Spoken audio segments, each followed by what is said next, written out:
Bible ouverte, c'est votre émission, mesdames et messieurs. Bienvenue dans cette émission, une émission qui insiste sur la vérité de la parole de l'Éternel. Nous recevons chaque fois les hommes de Dieu, question de donner la bonne connaissance, une bonne orientation dans la vie, n'est-ce pas, des chrétiens, des croyants. Pourquoi pas les croyants des différentes religions, parce qu'ici nous recevons chaque fois les hommes de Dieu des différentes religions, question de donner une bonne orientation sur la personnalité de Dieu. Aujourd'hui, c'est une grande bénédiction de recevoir l'homme de Dieu. C'est les responsables de Macpela Tabernacle, ici dans la province du Lualaba, les pasteurs Patrick Souleymane. Et on va parler sur un thème piquant, les prophètes. L'autre fois, vous voulez qu'il puisse parler sur sa personnalité. Il l'a fait. Et aujourd'hui, il va placer juste un petit mot avant de parler sur les prophètes qui fait débat dans cette émission Bible ouverte. On va les recevoir pour commencer la dite émission. Nous disons bonjour, bonsoir, pasteur. Bonjour, bonsoir, précieux frère. Nous vous remercions de pouvoir accepter notre invitation. Merci, merci infiniment. Nous voulons commencer la dite émission. Ouais. Juste la santé de l'église, ça va? Oui, ça va, par la grâce de Dieu. Ouais. Oui. Un petit mot sur votre personnalité, parce que l'autre fois, vous avez, quand même, les gens ont compris ouais. d'où vous êtes venu, et puis comment est-ce que vous avez commencé le ministère. Okay. Et juste un petit mot avant de parler sur les prophètes. Oui, bon, en fait, je pense que je n'ai pas grand-chose à dire. Je suis le pasteur Patrick Souleymane, croyant du message de l'heure, le message qui est venu avec le prophète William Marion Branham. Je suis pasteur responsable d'une église appelée Macpela Tabernacle. Je suis aussi un père de famille. J'ai une femme avec 4 enfants. 4 enfants, oui. Et au-delà de ça, je suis aussi un dignitaire d'État. Nous vous remercions vraiment de pouvoir accepter notre invitation. Merci beaucoup. Je pense que vous avez éclairé. Oui, il n'y a pas un autre mot sur votre personnalité? Bon, il n'y a ou pas. Un mystère caché? Bon, il n'y a pas. Vous marchez toujours sur la voie des Branham? Certainement, c'est la seule voie à suivre en ces temps du soir. C'est la voie tracée par Frère Branham. Et vous demeurez là-bas? Je demeure là-dessus. Et quand même, vous partagez quelques relations avec certains croyants des temps de la fin, en l'occurrence vos collègues? Oui. Pasteur oui. Mwamba, pour ne pas rester toujours là-bas, est-ce que vous l'invitez aussi dans votre église pour qu'il puisse prêcher? Bon, j'aurais souhaité le faire, mais peut-être que cela ne sera pas possible. Pourquoi pas? On vit aussi sa façon, sa tendance de croire les choses et ma façon aussi de croire les choses. Peut-être que ça ne serait pas possible pour qu'il arrive à prêcher dans mon église. Mais lui dit qu'il est fondé sur l'enseignement des apôtres. Vous non plus? Bon, être fondé sur les enseignements des apôtres, cela ne veut pas dire que c'est ça être dans la vérité. C'est ça être dans la vérité parce que d'après tout, personne n'a le monopole de la vérité. Mais ce qui est très essentiel et ce que je sais de lui, c'est un serviteur de Dieu. C'est un serviteur de Dieu. Oui. Qui est prophète?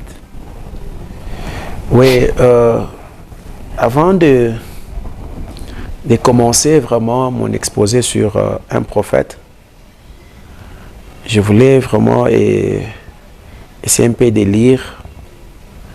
À vous qui nous suivez, vous allez quand même me supporter parce que je suis croyant du message de l'air prêché par Frère Branham et je suis obligé de lire des citations du prophète. Effectivement. Si peut-être que cela ne va pas vraiment vous plaire et que vous n'appréciez pas ça, supporter quand même ça parce que nous sommes là parce que il y a eu quelqu'un qui est venu dans cet âge appelé William Branham et nous sommes venus vraiment le prêcher parce que l'évangile aujourd'hui c'est prêcher frère Branham. Très important. Oui, c'est prêcher frère Branham. Je voulais lire une écriture de la Bible dans Deutéronome chapitre 18 verset 15. La Bible dit, l'Éternel ton Dieu te suscitera du milieu de toi, d'entre tes frères, un prophète comme moi. Vous l'écouterez. Ouais. Ça, c'était Moïse qui a parlé. Et je crois que Moïse, il est la seule personne qui a vraiment élevé les tons pour dire qu'il était un prophète. Parce que quand il promet, il dit, l'Éternel ton Dieu te suscitera du milieu de toi, d'entre tes frères, un prophète comme moi, et vous l'écouterez. Cela veut dire qu'il s'est identifié lui-même, il s'est croyé lui-même qu'il était un prophète. Alors, notre problème, c'est qui est un prophète. Ouais. Qui est un prophète. Je voulais d'abord lire quelque chose sur un prophète, selon frère Branham. Selon frère Branham. Je pense que ça va aider plusieurs personnes. Effectivement. Je vais lire quelque chose. Il y a quelque chose que je vais lire.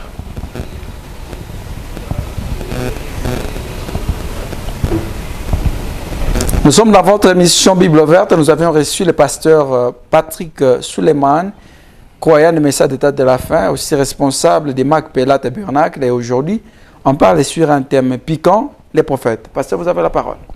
Oui. Je vais prendre dans la fête des trompettes prêchée le 19/7/64 au point 68, entre parenthèses 54. Frère Branham dit ceci. Là, il avait reçu déjà le Saint-Esprit. Qui, Frère Branham? Frère Branham. Frère Branham n'a jamais reçu le Saint-Esprit. Lui-même, il est le Saint-Esprit. D'accord. Oui. Donc, Dieu envoie son prophète pour 3 points. Et le prophète est la parole vivante de Dieu, rendue manifeste. C'est que la parole de Dieu, quand elle est rendue manifeste, cette parole rendue manifeste, c'est un prophète. En d'autres termes, quand la parole de Dieu quitte la forme parole qui est esprit et que ça descend dans le physique et que ça se manifeste, ça devient quelque chose de matériel, c'est que ce matériel-là est appelé un prophète. Donc c'est qu'un prophète, c'est la parole de Dieu rendue manifeste. C'est les écritures de Dieu manifestées dans la chair humaine. Amen. Vous voyez? C'est ça, c'est que Frère Branham veut dire ici. Et c'est ce qu'il a dit. Je vais prendre dans la même prédication, au point 107, Frère Branham dit ceci. Eh bien, c'est fait, Malachie 4 et tout ça, Hébreux 13, 8. Jésus-Christ le même hier, aujourd'hui et éternellement. Oui. Il reste éternellement la parole, qui est Jésus. La parole manifestée. Qui reste éternellement la parole, c'est Jésus. Quelle parole? La parole manifestée. Et si vous remarquez, vous allez voir que j'ai lu qu'un prophète, c'est la parole vivante de Dieu rendue manifeste. Ouais. Suivez très bien la pensée de Frère Branham. C'est exactement ce qu'il a dit des prophètes. C'est que cette parole manifestée, qui est Jésus-Christ, le même hier, aujourd'hui et éternellement, c'est ce qu'il a dit des prophètes. Il y a une pensée, suivez. Frère Branham dit, un prophète, ça ne signifie pas seulement un voyant ou quelqu'un qui annonce quelque chose. C'est là où il y a les problèmes ici. Plusieurs personnes pensent que nous avons cru en frère Branham comme étant un prophète parce que Branham faisait des discernements, parce que Branham prédisait des choses. Non, ce n'est pas de ça qu'il s'agit dans cette affaire de la foi en Branham comme étant un prophète. Même si Branham arrivait à prédire des choses aujourd'hui et ces choses-là faillissaient, il restera toujours un prophète. Ah, est-ce qu'un prophète, il peut prédire quelque chose et puis la chose n'arrive pas? Mais c'est trop clair ici. On dit que ce n'est pas seulement quelqu'un qui annonce les choses ou qui prédit des choses. Ça veut dire que ça, c'est en dehors du ministère prophétique. Il y a des choses, il y a un don prophétique et un ministère prophétique. Et un ministère prophétique, c'est un ministère du Dieu lui-même incarné dans une chair humaine. Mais si Dieu est incarné dans la chair humaine, ouais, est-ce que la personne peut se tromper? Bon, on va voir. Effectivement. On va voir ça. On va voir ça. Mais seulement que quand j'ai ressorti la pensée de dire que Fabanam peut prophétiser et cela n'arrivait pas, cela ne fait pas de lui un faux prophète. Pourquoi? Parce que on ne reconnaît pas un vrai prophète par l'accomplissement des choses qu'il a prophétisées ou qu'il a prédit. Je sais que la Bible dit que s'il y a parmi vous un homme, un prophète, et si vous voyez, il prédit des choses et que vous voyez que ces choses-là arrivent, ouais, glorifiez Dieu parce que c'est un don, c'est un prophète parmi vous. Oui. Vous voyez? Oui. Je sais tout ça. Mais quand on s'élève un peu à un niveau de grandeur dans la connaissance, on comprend qu'un prophète, ce n'est pas tout ça. Et les prophètes dont il s'agit dans cette écriture de la Bible-là, c'est quelqu'un qui a un petit don de la prophétie, qui s'élève un bon matin, qui prononce quelque chose de la part de l'Éternel. Et quand vous voyez cela arriver, vous pouvez dire que non, nous avons un prophète ou quelqu'un qui a un don de prophétie au milieu de nous.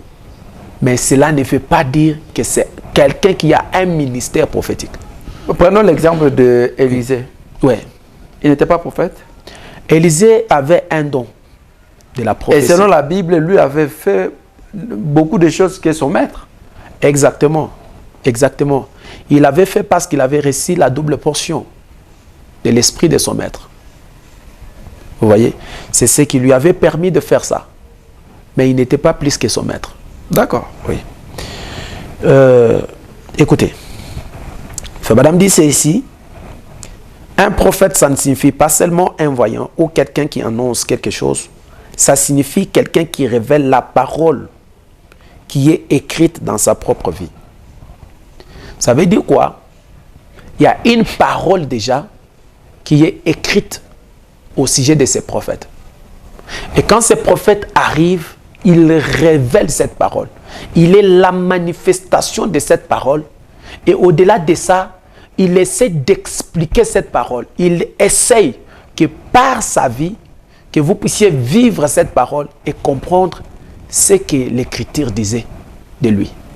Prenons l'exemple de Malachie 4. Ouais.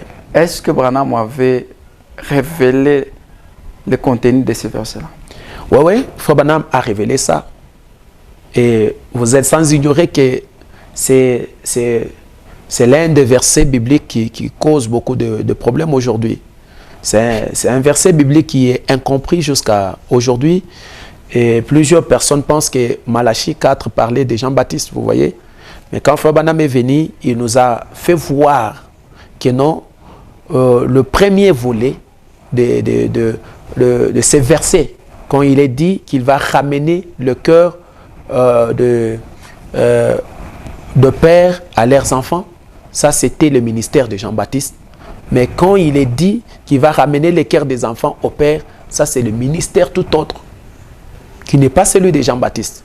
C'est que dans les mêmes versets, Ça parle de deux ministères. Ça parle de deux personnages.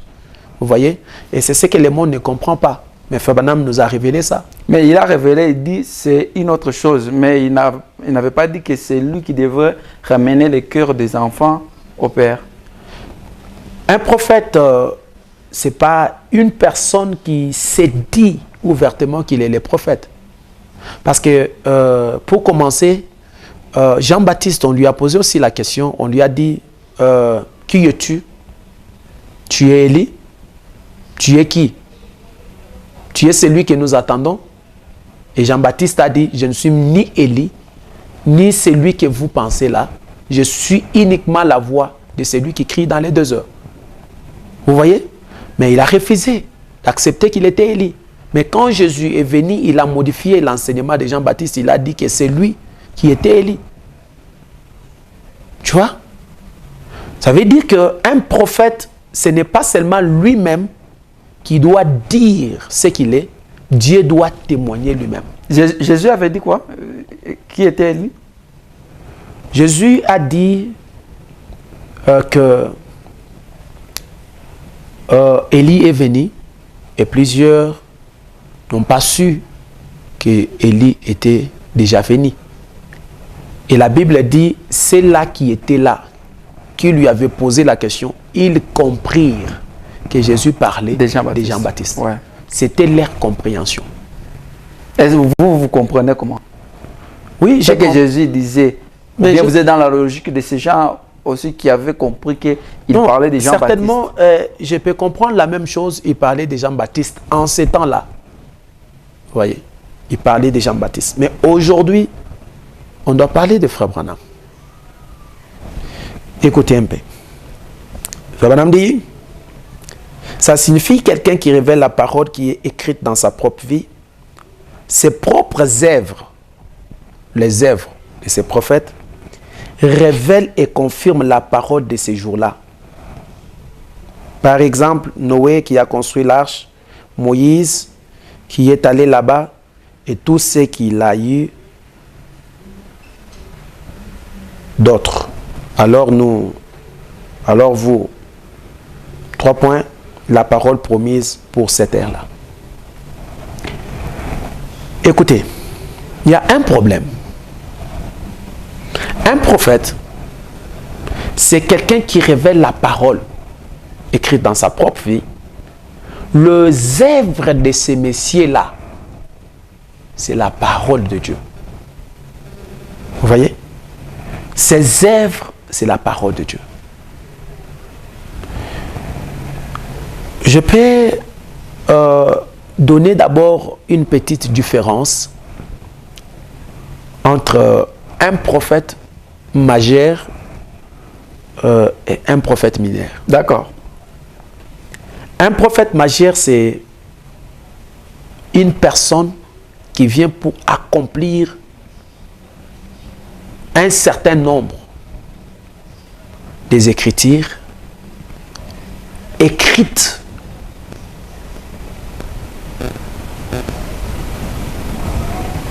pour sa propre vie dans un âge bien déterminé. Dans un âge bien déterminé ou dans une dispensation. Parce que les prophètes majeurs sont de personnes, sont une manifestation de Dieu sur la terre dans une dispensation pour faire quitter le peuple de Dieu d'un point A vers le point B. Ça, c'est un prophète majeur. Oui, oui. Ils ne sont pas là pour donner des messages, pour donner des révélations. Ils sont là pour prêcher la parole. Leur vie, leurs œuvres, ça prêche la parole au point de faire quitter un peuple d'un point A vers un point B. Par exemple, si vous remarquez, vous allez voir que Moïse est venu, il a fait quitter le peuple de l'Égypte jusque dans la terre promise. Oui. Même si lui-même n'est pas arrivé là. Et c'est, on peut dire, le message de Moïse, parce que le messager et son message sont une seule personne. Vous allez voir que les messagers et son message sont une même personne. Non, on peut vous donner le message et vous transmettez là-bas. Si vous êtes devenu la même personne que Oui, oui, l'homme est sa parole. Mais on peut vous donner le message, on vous envoie le transfert, comme Dieu a envoyé son message à Marie, à Myriam. Oui. Va annoncer à la femme. Oui. Est-ce que les Gabriel là et les messages là, on a constitué une seule chose? Je ne pense pas. C'est lui qui amène les messages et son message, c'est la même chose. Cela veut dire quoi? Si celui qui a amené le message n'est pas là, son message vit. Et s'il est là, son message vit. C'est dans ces contextes-là dont je parlais. Si vous remarquez, vous allez voir que Moïse est venu et il a fait son travail. Il a fait son travail. Il a amené le peuple dans la terre promise. Et après, Jésus est venu. Quand Moïse les amène dans la terre promise, Moïse était un législateur. Il était venu avec la loi. Et quand il leur laisse la loi, avec la loi, ils ont fait ce qu'on appelle le judaïsme. Vous voyez? Et quand Jésus vient, il vient pour faire quitter les gens du judaïsme vers le christianisme. Vous voyez? Bien que Jésus n'a jamais voulu que nous soyons des chrétiens. Ah bon? Ouais. Pourquoi? Parce que le mot chrétien, ce n'est pas un mot que Christ nous a donné pour que nous puissions nous en approprier, que nous devons porter. Non. Christ est venu pour que nous soyons des fils de Dieu, de Ben Ha-Elohim. C'est ça le travail de Jésus. Jésus n'est pas venu pour que nous, là, nous soyons appelés des chrétiens. Donc, c'est par défaut que ça s'appelle? Oui, parce que c'est à Antioche qu'on a appelé pour la première fois les disciples de Jésus des chrétiens. Et c'est là qu'il leur appelait comme ça, c'était des païens. C'était comme un nom qu'on s'est moqué d'eux. Un nom qu'on les avait nommés dans l'esprit de moquerie. Mais chose étonnante, cette histoire qui était une moquerie est devenue une réalité. Et aujourd'hui, nous portons ça et on s'est dit que nous sommes chrétiens et on accepte parce que l'opprobre de Christ, c'est aussi une gloire pour nous. Mais par là, est-ce que les gens ne s'écartent pas de la volonté de Dieu? Parce que vous avez bien précisé la mission de Jésus, c'est de faire les enfants, donc les fils de Dieu. De fils de Dieu, oui. Effectivement. Mais aujourd'hui, on ne veut pas s'appeler fils de Dieu, mais on veut s'appeler chrétien. Ce n'est pas s'écarter de la volonté de Dieu? Certainement, c'est d'une part, c'est s'écarter de la pensée de Dieu. Et si vous remarquez, vous allez voir que plusieurs personnes sont chrétiens, mais ils ne sont pas fils de Dieu. Effectivement. Vous voyez. Plusieurs personnes sont chrétiens, ils ne sont pas fils de Dieu. Ils ont appris à fréquenter les églises, mais ne pas avoir la véritable conversion. Très important. Et c'est ce qui embrouille les choses. C'est ce qui embrouille les choses. Parce que Christ est venu, Paul dit qu'il est venu et il nous a élis avant la fondation du monde pour que nous soyons ses fils, ses enfants d'adoption. Effectivement. Et je crois que je n'aime jamais, moi, qu'on m'appelle que je suis chrétien. J'aime qu'on m'appelle que je suis fils de Dieu. Et est-ce que par là, vous pouvez dire que les chrétiens n'hériteront jamais le royaume de Dieu? Non, non, ce n'est pas ce que je vais dire, parce que peut-être parmi ces mouvements religieux appelés le christianisme ou les chrétiens, il y a beaucoup des enfants de Dieu. Il y a beaucoup des enfants de Dieu, mais qui ont juste oublié leur identité et qui doivent vraiment se rappeler que nous ne sommes pas chrétiens, nous sommes de fils de Dieu. On ferme la parenthèse. Oui. On en parlera un jour parce que c'est très important. C'est important, oui, pasteur. Oui. Alors, si je peux parler, Jésus vient, il fait quitter les gens du judaïsme il les ramène à un niveau appelé le christianisme, si on peut le dire comme ça. Et vous allez voir que ce mouvement s'est fait qu'avec des prophètes majeurs. Parce que depuis Moïse jusqu'à Jésus, il n'y a jamais existé un prophète majeur. Tous ces prophètes qui sont venus, c'était des prophètes mineurs. Même les Ésaïe, c'était des prophètes mineurs. Vous voyez, tous ces prophètes qui sont venus là, c'était des prophètes mineurs. Parce que si vous remarquez, vous allez voir que la prophétie, la promesse que Moïse avait dite, c'était l'Éternel vous suscitera parmi vos frères un prophète comme moi, écoutez-les. Vous allez voir que quand Jésus arrive à la montagne des transfigurations, Pierre était là. C'est un juif. Vous voyez? Et les autres, Jacques et Jean. Et lorsque Jésus fut transfiguré, ils ont entendu. Vous voyez? Ils ont entendu la voix qui criait dans le ciel, celui-ci est mon fils bien-aimé. Effectivement. Écoutez-les. Et si vous remarquez, à la montagne des transfigurations, il y avait qui? Élie et Moïse. Mais par là, Oui. à cette montagne là-bas, il y avait Élie et Moïse. Oui. Mais vous, dans vos explications, vous dites, depuis Moïse, il n'y avait pas, donc jusqu'à Jésus, il n'y avait pas d'autres prophètes. Oui. Mais pourquoi l'apparition d'Élie, des prophètes? Parce que le ministère de Moïse marche de pair avec le ministère d'Élie.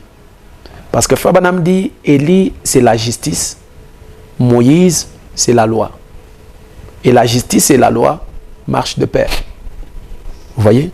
C'est ce qui était arrivé là.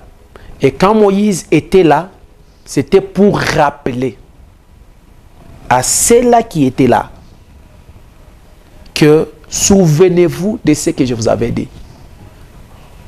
Que l'Éternel va vous susciter un prophète et écoutez-les. Et Dieu a confirmé par la voix qui a parlé, écoutez-les. Écoutez qui? Jésus. Pourquoi? Parce qu'il était le prophète qui a été suscité du milieu d'Israël. Effectivement. Et je crois que il était la seule voix en ces temps-là, Jésus, la personne de Christ, corps Jésus. C'était vraiment la seule voie pour l'humanité à l'époque de recevoir le salut. À l'époque, même à l'époque seulement de Jésus, ou bien même à ce siècle-ci? Non, en ces temps ici, vous devez croire en Jésus, mais Jésus a porté une autre forme. Voyez? Aujourd'hui, Jésus, il est venu avec une autre forme. Et c'est par là on peut dire que Jésus n'a plus d'importance à ces temps-ci. Jésus est trop important.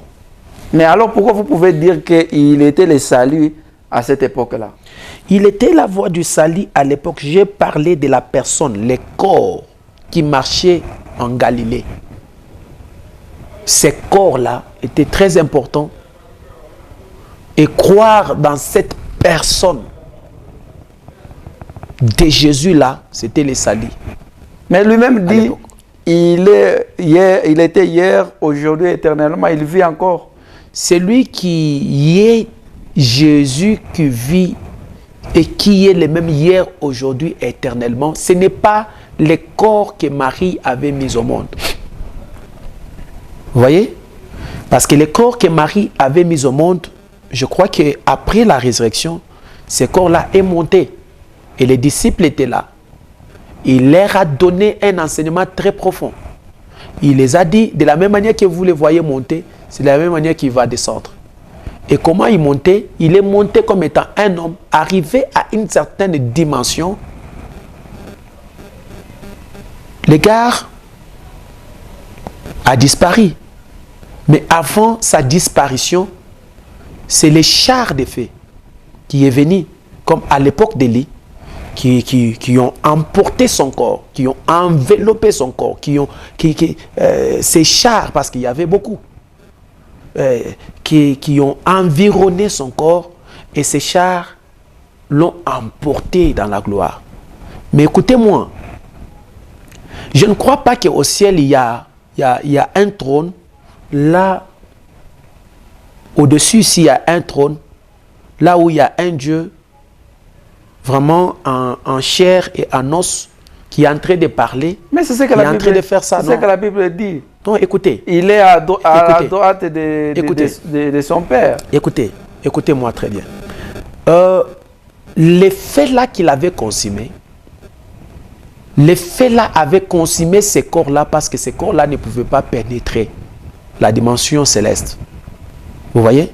Ces corps-là devaient retourner à cet état du fait, parce que le fait là représentait la colonne de feu. Parce que Dieu s'est déplacé, Dieu s'est laissé voir dans l'Ancien Testament au moyen de la colonne de feu. Effectivement. Vous voyez? Et la colonne de nuée, si on peut le dire comme ça. Vous voyez? Et si vous remarquez, vous allez voir que quand on parle qu'il est assis à la droite du Père, la droite de Dieu, c'est la puissance. La droite de Dieu, ce n'est pas un bras. Dieu est là avec un bras. Et Jésus assis à la droite du Père, non. Dieu n'est pas comme ça. Donc au ciel, il n'y a pas les trônes. Il n'y a pas de trône en chaise comme ça, non. Mais les 24 veillards, on a dit, les 24 veillards sont assis aussi sur Les 24 veillards, ce sont des esprits. Ils sont assis où? Ce sont des esprits. Ce sont des esprits. Et je crois qu'un jour, on parlera sur ça. Parce qu'il y a ce qu'on appelle les 24 veillards, il y a les séraphins, il y a les anges. Vous voyez? Les chérubins, je ne me trompe pas, oui. Les chérubins, effectivement. Ce sont des esprits occupant des fonctions dans le monde spirituel appelé ciel. Vous voyez? Et ces esprits-là, leur fonction les amène à être appelés de ces noms-là. Comme par exemple, quand on parle d'un ange. Un ange, ce n'est pas dire que c'est un homme. Un ange, c'est un esprit exerçant un ministère de messager. C'est que quand vous voyez un esprit qui vient te donner un message, cet esprit-là est appelé un ange. Et les séraphins, ce sont des anges qui occupent une fonction élevée et qui sont en train de brûler les sacrifices dans le monde spirituel. Vous voyez? Donc au ciel, c'est qu'au ciel, il n'y a pas un gouvernement comme ça, comme le gouvernement de Chilombo ici, non? Il n'y a pas ça. Et au ciel, il n'y a pas un Dieu Barbie qui est là, un homme qui parle avec ses collègues. Non, non. Mais avant, il n'y a pas ça. Mon pasteur. Et par là, je voulais aussi dire à nos frères, à nos sœurs qui ont l'habitude d'avoir le courage de venir mentir le peuple de Dieu en public, en leur disant j'étais mort, j'ai fait une vision, je me suis retrouvé au ciel, j'ai vu Dieu, tout ça, c'est des mensonges. S'il vous plaît. Ce sont les grands serviteurs de Dieu. Vous savez, l'homme est créé avec une capacité d'enregistrer des choses, des informations dans son subconscience. Et une fois que tu enregistres ça dans ton subconscience, ces choses-là restent comme étant une réalité. Ouais. Et tu peux commencer à rêver ça et croire que ce que tu as rêvé là, c'est la vérité. C'est par exemple si je te disais que Félix Antoine Tshisekedi c'est un blanc et que tu as enregistré ça toute ta vie dans ta mémoire. Sache qu'un jour, lorsque tu rêveras de Félix, tu le verras un blanc. Ouais, normalement. Pourquoi? Parce que dès le départ, tu as accepté ça dans ton subconscience, que c'est un blanc. Et tu as commencé à imaginer, s'il est un blanc, il doit avoir telle peau. Et s'il est un blanc, il doit être comme ça et comme ça. Mais il y a certaines personnes qui rêvent et disent il était dans le coma. Dans le coma, on l'a amené en enfer. Et jusque là-bas, il y avait un ange qui est venu le récupérer. Il dit non, retournez, tu as une mission. C'est faux, c'est faux. Il n'y a pas un enfer comme ça. Je ne crois pas à un enfer comme ça. Mais vous avez dit l'autre fois que Branham était descendu en enfer. Oui, Frère Branham est descendu en enfer, mais Frère Branham n'a pas trouvé en enfer le fait. Frère Branham n'a pas trouvé Comme disent les autres. Le fait, oui. S'il avait trouvé les faits, je crois que ça lui aurait aussi brûlé et il ne pouvait pas rentrer. Vous voyez? Il y a beaucoup de choses que la religion nous a menti. Ouais, effectivement. Il y a beaucoup de choses que nos grands-parents qui sont venus avant nous dans la religion, beaucoup de choses qu'ils n'avaient pas bien compris et ils nous ont prêché leurs pensées et nous avons grandi avec ça. Et aujourd'hui, quand on se retrouve devant la réalité, on ne sait pas arrêter ça pour embrasser la réalité. Mais prenons même l'église ici, témoin de Jéhovah. Nous présente le ciel avec des trônes, non? Et il n'y a pas son un trône au ciel. Je vais vous faire voir quelque chose. Quand Christ monte, on dit qu'il est assis à côté du trône de Dieu et en train d'intercéder. Ok? C'est bien. Mais remarquez. Vous ne croyez pas à cela? C'est bien. Parce que, vous savez, si vous prenez la Bible au premier niveau, vous ne pouvez même pas comprendre ce que c'est la Bible réellement. Parce que la Bible, c'est un livre mystérieux. En Israël, quand vous allez dans le judaïsme, on parle qu'il y a 4 niveaux de connaissance de la Bible. Et on parle du premier niveau comme étant la littérature simple qu'on appelle le pshat, si je ne me trompe pas. Et il y a aussi un niveau qu'on appelle les ramaz et l'autre niveau qu'on appelle les sods. Et le 4e niveau, ça m'échappe, je peux faire des vérifications. Exactement. Alors, vous allez voir qu'il y a 2 niveaux. Il y a le niveau de la lecture simple de la Torah, il y a le niveau de la méditation de la Torah, il y a le niveau secret de la Torah. Très important. Et il y a aussi un niveau que quelqu'un est dans un monde de recherche. Là où il n'a aucune réalité, il est en train de rechercher encore. C'est aussi un niveau dans la Torah. La Torah de Moïse qui est le livre de l'Ancien Testament. Parce que là-bas, on croit à la Torah et aussi aux prophètes et consorts. Remarquez quelque chose. Quand Jésus se retrouve au ciel, quand on dit qu'il est à la droite du Père, cela ne veut pas dire qu'il est là assis, Dieu est là et Jésus est à la droite du Père, non. Et la droite là du Père, cela veut dire la puissance. Il est retourné à la fonction, au ministère de puissance qu'il opérait dans les domaines du vin, à ce qui concernait la divinité. Vous voyez? Et vous remarquerez que on a dit qu'il est assis. Mais le jour qu'on tuait Étienne, Étienne dit, je vois le Fils de l'homme debout à côté du trône du Père. Pourquoi cette contradiction? Vous voyez? Et je ne crois pas que depuis qu'il s'était tenu debout, il s'est encore rassis. Vous voyez? Et si il ne s'était pas encore assis, ça veut dire il est resté debout comme ça? Non. Et on tue Étienne. Étienne dit, il le voyait debout. Quelque temps après, Paul les rencontre dans les chemins de Damas. C'était qui? La colonne de feu.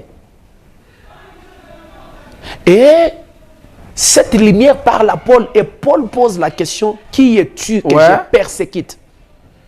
Et la lumière dit à Paul, je suis Jésus que tu persécutes.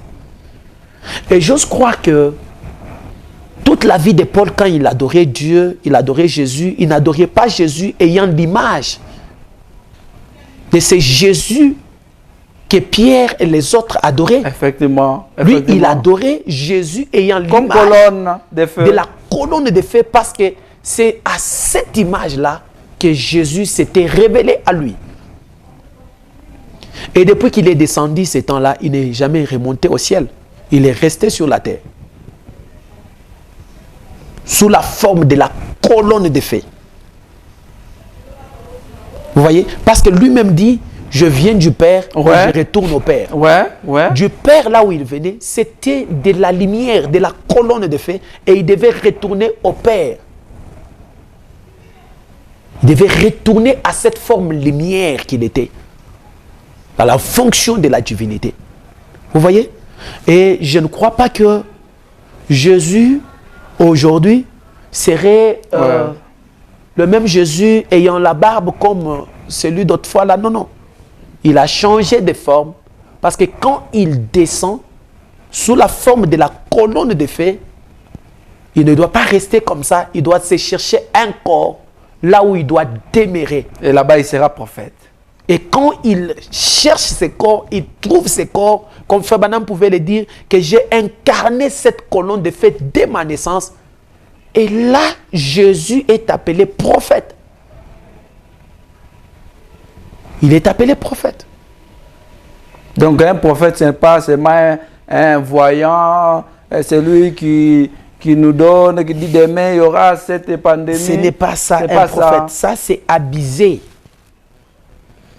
Ça c'est abusé du ministère prophétique. Je vais lire un peu quelque chose pour 5 minutes déjà. 5 minutes. C'est pas un problème. Je vais tâcher vraiment de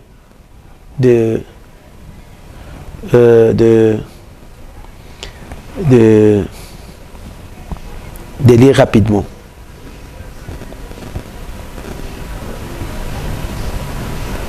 Prophète. Vraiment.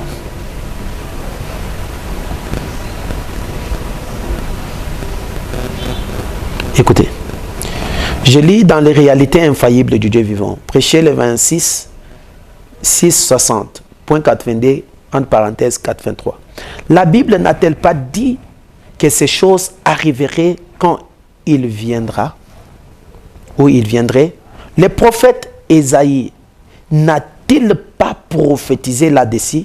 Jérémie, Ézéchiel, tous les prophètes minèrent. Frère Branham dit Jérémie, Ézéchiel, Ésaïe, tous les prophètes minèrent.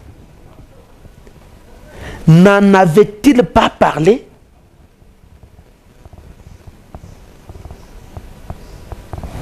Voyez, Branham considère Ésaïe comme un prophète mineur. Il considère Jérémie comme étant un prophète mineur.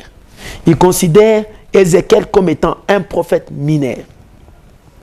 Et c'est là qui chercherait peut-être à avoir une seconde citation. Ils peuvent aller lire dans ces mois, prêcher les 27, 60.32. Frère Branham dit, même Malachi. Oh, Malachi. Ouais. Branham dit, il était un prophète mineur. Maintenant, si Ésaïe, Jérémie et tous les autres là étaient des prophètes mineurs et que le ministère ou le mystère de Malachi 4 nous promet un prophète majeur. Alors, qui sera ce prophète majeur? Si ce n'est Frère Branham. Et je voulais finir en disant ceci. Tout celui qui veut réussir en ces temps, il doit croire en William Branham pour sa réussite. Seulement à lui? Je vais expliquer. La Bible dit, croyez dans les prophètes, vous allez réussir, et croyez en l'Éternel, vous serez affermis. Croyez d'abord en Frère Branham pour la réussite, et vous allez réussir. Si vous voulez avoir du succès dans tout ce que vous faites, croyez en Frère Branham. Croyez-lui de tout votre cœur, comme étant un prophète de Dieu, vous allez réussir. Et aussi, tout celui qui veut avoir les salis et aller au ciel aujourd'hui, dans cet âge, il doit croire en William Branham comme étant celui la référence de Dieu aujourd'hui. Mais la voie, parce que le chemin de la vérité, c'est les enfants d'Israël, Dieu leur avait dit que à telle date, à telle année, à telle époque, tout Israël s'est rassemblé à Jérusalem pour aller adorer. Parce qu'il y avait un endroit que Dieu avait pointé, là où les noms de l'Éternel résidaient. Effectivement. Et c'est là où ils allaient pour adorer. Et l'endroit que le nom de l'Éternel, que Dieu réside aujourd'hui, cet endroit-là est appelé William Branham.